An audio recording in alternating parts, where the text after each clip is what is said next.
Hey everybody, so we decided we'd take you along.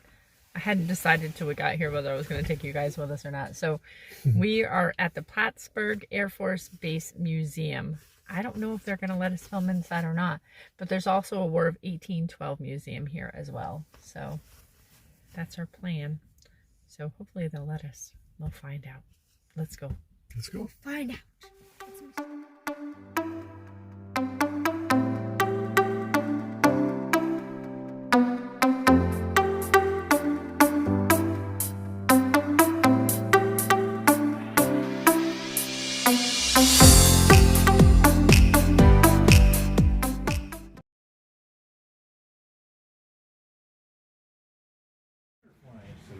Feel the insulation in this. Whoa! That's going to keep you warm no matter how much the wind blows. The parka up on top will also keep you nice and warm when it's windy out there. The fur around it is a fur that when you zip up your hood and put it over, you only see that much of it, but it keeps your face warm. Well, you know, school kids are usually right. They may not have everything just right, but they usually have most things right. This kid was right. And so we told him, well, if your grandpa has a bomb in the garage and it has a connection to Plattsburgh Air Force Base and he'd like to share it with us, have him bring it by. And that's what Grandpa brought by. Whoa! That is so wild. That is a super bomb. You bet. The colors painted as blue. That tells us it was a training bomb. You know, it didn't have explosive stuff in it, but they used to practice loading with it. Now, Grandpa's the one who put the shark mouth and eyes on it, and the U.S. Army stickers on it, but that just made it so cool that we had to hang it like that. These first opened till about 1968. Then they were replaced by the jet-powered KC-135 and the big 8-engine B-52 bombers. All these models here are within the same scale of each other. They're all 1/72nd scale. B-52s were here from about 1968 to 1972. When the FB-111s came in. If you go out front, you always need two people. All right, Poppy. Who wants to be the second person? I guess I'll be the second person. Okay, your Atlas missile is down in its silo. I just have to take the keys out from the previous visitors. You'd be working at the missile silo for a full 24-hour day, then another crew would come on to take your place.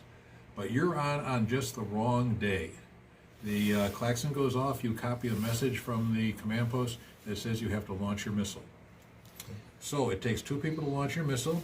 The keys you need to launch it would be in a box like this that has a lock on the inside, a panel on the outside that this box is missing that also has a lock on. You would know the combination of the outside lock, you would know the combination of the inside lock. You have to open them both. Inside here, you're going to see the launch code that when you open it up, it should say something like strike the enemy.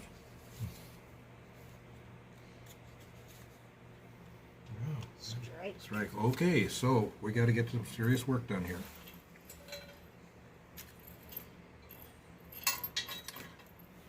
You are now the Deputy Missile Combat Crew Commander. You are the commander, the Missile Combat Crew Commander. You're going to have your deputy put his key in this lock. And what this launch console is telling you, because everything is white, everything is normal from day to day, except this one that says you're ready for countdown. That's a little bit abnormal. So we're going to have the deputy, who's our deputy, put your key in the top lock here. Wiggle around it a little bit so it's seated all the way. Okay, you get to turn your key about a half a turn to the right. All the lights go yellow because now your missile is getting ready to launch. It has kerosene in it and liquid nitrogen. We've got to replace the liquid nitrogen with liquid oxygen and then bring the missile to the surface to launch. Unlike the ones in North Dakota, these missiles had to be brought to the surface to launch. How do you know we're ready to launch that? Because all our top indicators here are green. We say our launch is enabled. We're ready to commit. This is where the commander gets to do the final key turn. You get to put your key in this keyhole. Turn it around. I think it's upside down. Wiggle it a little bit and give it about a quarter turn to the right. There we go. Okay, everything's happening here. Our engines are started. The missile's away. You've launched the missile. All the way to the front here. All the way to the front. So you can get your feet down here on the rudder pedals.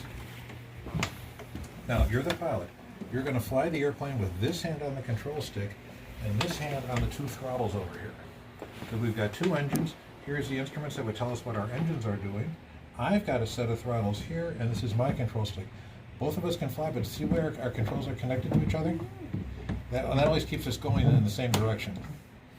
Now, we learned what we used this piece of equipment for, this trainer, was to teach the new people where all the switches, the dials, the knobs, and controls were. Then we put them in the real simulator where it was connected through a computer and everything would work. But this just shows you what everything was like. Now, let's say, I'm just going to reach across over here because I've got to reset one quick thing for you. Now, remember when we were in the missile silo, it took two of us to turn keys at the right time.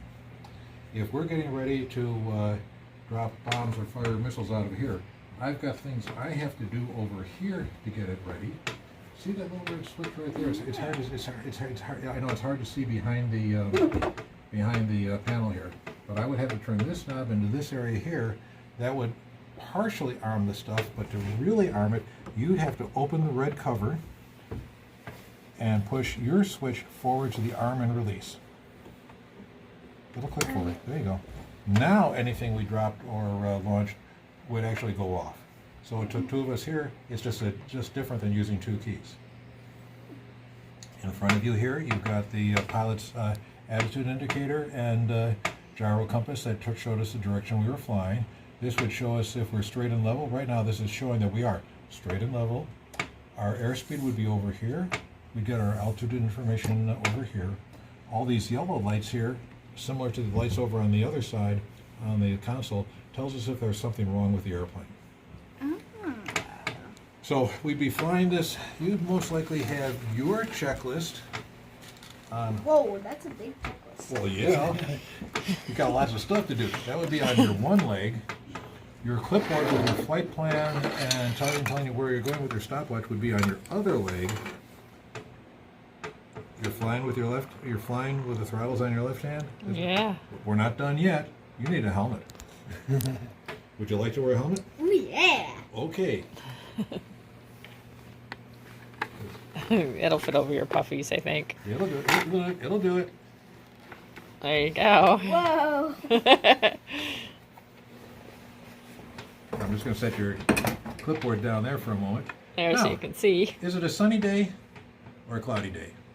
Sunny. Okay, if it's a sunny day, you need your sunglasses. So we're going to put your colored visor, that's your clear visor that you'd always fly down, so if a bird comes through the windshield, it doesn't hurt your face. But your sunglasses are over here on the other side in the colored visor. And I'm just, oh man, I gotta feel it again. Oh, I just get, Oh, there they go.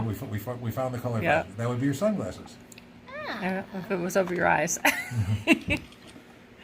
That is Okay, so cool. I'm going to push the visors back up, and we'll take your helmet off.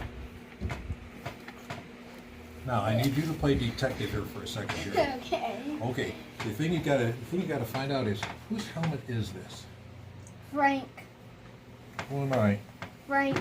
This is my helmet. Wow. Wow. That's the cool thing about this museum. Everything in here is owned by people who worked at the Air Force Base. So when we got out of the Air Force, we all kept our stuff. But when they opened the museum here, we said, hey, if you want your stuff to be in a museum, bring it on in and we'll put it in. So this is my helmet here on this side. One of my friends, Henry Worcester, we always called him Tank. This is his helmet. Whoa. The colors on here with the yellow and red stripes show we were in the same bomb squadron. It was called the 528th Bomb Squadron. And it was one of the two bomb squadrons here at Plattsburgh. So yeah, all this stuff is not only the real stuff, but the stuff we... So he's flying with his left hand on the yoke, his right hand on the throttles. They run into the mountain. That's why the left side was broken off. Sitting around, and somebody says, boy, we're just not having a good time. Somebody else says, yeah, morale is so low it's pretty much dead. Oh, well, if morale is dead, don't we need to have a funeral? Well, if we're going to have a funeral, don't we need to have something to bury? Well, hey, I've got an old pair of flight boots, and somebody else says, I think we can get a bag of Sacrete from the base exchange store, and that's what they did. Oh, wow. They buried the boots and made this headstone. And they put it out at the alert facility where we spend. It's going to be a loud horn. Go ahead. As he runs. We also had route lights like that if we were driving around the base in our alert truck and saw the light going around, it meant the same thing as having the horn. Get your airplane as fast as you could safely, start the engines, and copy the message. And decode it and see what you had to do. When we were first notified that the airbase was going to be closed back in 1993. Thank you. Yep, it's all the articles and then some little cuts out from the papers. Mm-hmm. Sitting in the FB-111, you've been flying for hours and hours, and you got to go to the bathroom. And I think this will work out for us here. Let's find out. Yeah. You'd position this so you could plug into this, so you're pretty much right up by your lips, but not quite touching them. You're a little bit small for it, so it doesn't.